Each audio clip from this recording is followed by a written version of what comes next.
Rape. What an ugly word. A word with such a strong negative connotation that I can already see the discomfort on many of your faces after just saying it.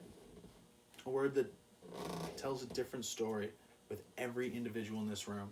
And whether we want to admit it or not, we've all seen or heard somebody raped or sexually assaulted on our campus during our time here at Syracuse. And before I dive in, I just want you guys to all sit back and ask yourselves, what are you doing to help stop this? And what more can you be doing? My name is Daniel Stearns, and I'm here with you today to talk about rape culture and how we can put an end to it. What we do as individuals is not anything as powerful as what we can do as a community.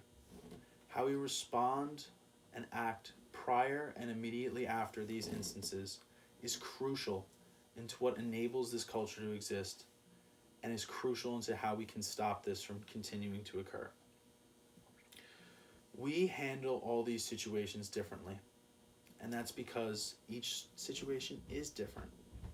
But if we all followed a certain set of guidelines and precautionary measures, we could actually minimize our risk and over time eliminate this culture from our campus. So while every story is different, I'm going to start by telling you one of mine. My third night here at Syracuse, as a freshman, I was actually sexually assaulted. I put myself in a scenario where I drank way too much, and I didn't even remember until the next day that I was sexually abused. But when I saw some images and texts, it gave me flashbacks of the night prior, and I realized what had happened and how what I did to put myself in that position and the little I did afterwards, and how I, by not doing anything and putting myself in that position, was enabling the problem to keep occurring. The measures that we take before and after the fact are so important. Some of these that happen are failure to report these instances based on embarrassment or shame, false accusations, alcohol intake, and insecurities before and after the fact with lack of ability to communicate and give consent. The first thing that is the most detrimental thing to actual rape victims is false allegations. As you can see in the chart below, false accusations make up a minimal part of all reported rapes.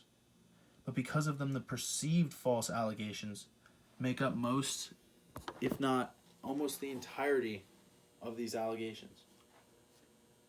These false allegations are what enable the abusers and perpetrators to further embarrass the victims, further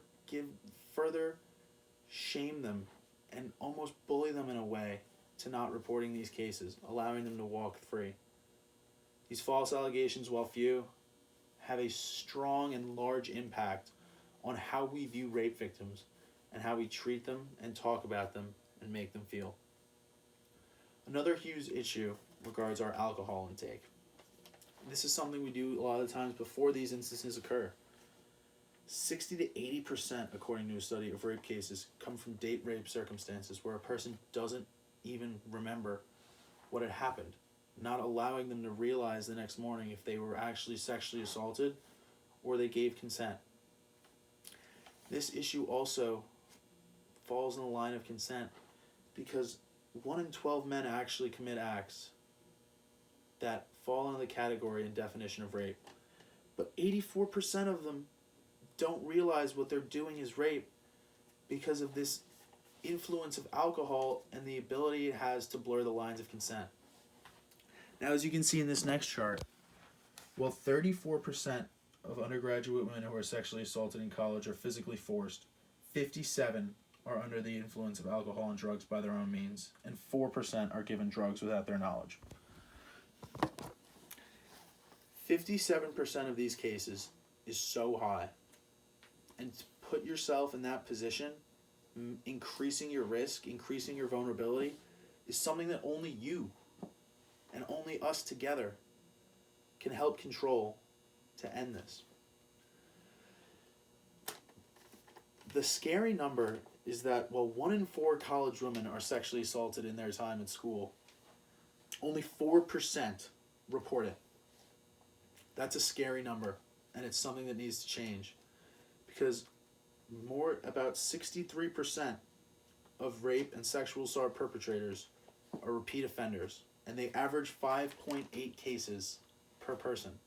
And while you may not care enough to report it, you leaving them on the street puts so many more people at risk. Your friends, your former fellow students, just other members of community. It's imperative that once we realize who these people are, that they're penalized and punished for their actions, and they can't affect more people in this negative way. And the only way we can do that is by a community removing them, ousting them, and so on. The numbers are scary. Even 20% of college women are not only just sexually assaulted, but forced into intercourse, categorizing it as rape. These numbers are way too high.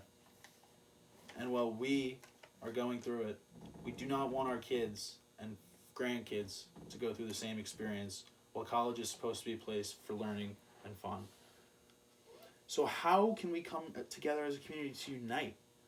How can we have a united plan, precautionary measurements, and response methods to end this? It's actually pretty simple. We follow 9 key guideline points. Those being: 1, never under any circumstance get intoxicated to the point to where you can't defend yourself, clearly convey disinterest, or don't remember what you did. 2, never take a drink that you did not make or pour yourself or is sealed. 3, never walk home in a group of less than at least 3. 4, and probably the most important, if you're sexually assaulted or raped, you must report it. Do not feel embarrassed or afraid, because without action or consequence, that person will continue their actions, further damaging the community, promoting and continuing the rape culture that already exists. 5, never gossip or talk about somebody else being sexually assaulted. This further makes the victim feel insecure, and is a reason why only 4% of these college women report it. 6, never falsely accuse anybody. Like I said before, these accusations, they put a cloud over people's head of doubt and make the victim more reluctant to come forward and tell their story, because they have this feeling that people won't believe them. And those few people that falsely accuse so dramatically affect how these women and men respond after the matter of fact of what happened to them. 6, if you see something happening, or 7, if you see something happening, just because it's not happening to you, doesn't mean you don't put a stop to it. Doesn't mean you don't intervene. You have to be there, and we have to be there for each other as a united community in our actions to help minimize these cases. 8, if your friend or someone you know is too drunk or intoxicated, send them home. They're at risk. They can't clearly consent. They might not even be aware of what's happening to them. You have to be looking out for the people that you know and care for in your community. And 9, if it's not a yes, it's a no. Coercion and persistence does not mean consent. Consent is a clear, defined 3-letter word that is yes. And these blurred lines of consent are a reason why this ambiguous mentality and uncertainty around sexual assault, especially with influence of alcohol, exists. So, I'm going to put a picture in your head. We've all walked home before. We've all maybe heard someone or seen someone behind them and kind of got a little nervous, breathing heavier, walking faster. You know what I'm talking about. But what if, when you were walking home after a few too many drinks, you felt safe, you were happy about the night you had, not nervous about what could be coming, not fearing that tragic and traumatic instance that could occur? This is possible for all of us. All we have to do is follow these 9 simple precautionary and response methods to help prior victims and potentially what could be future victims by putting ourselves in lower risk situations and taking as many perpetrators out of our community as possible, creating a more safe and healthy environment for us to learn and socialize. Alone, we don't stand a chance. But if together we can come together and abide by these rules, we can actually make a difference. And it may not happen overnight, but we will end rape culture. And if you can't follow those 9 simple rules to not only protect yourself, but the people that you care about in your community, when I asked you, what more could you be doing? That is what more you can be doing. And to think otherwise is selfish. So please, before I leave you, I'm just begging you, don't continue to be a part of the problem. By not reporting things and letting dangerous people walk free, you're enabling this to continue to happen. Step up, do something. Together, under these rules, we can make a change. So please, help me and do that little bit that you can to make a ginormous impact. Be a part of the solution. Together, we can do it. Thank you.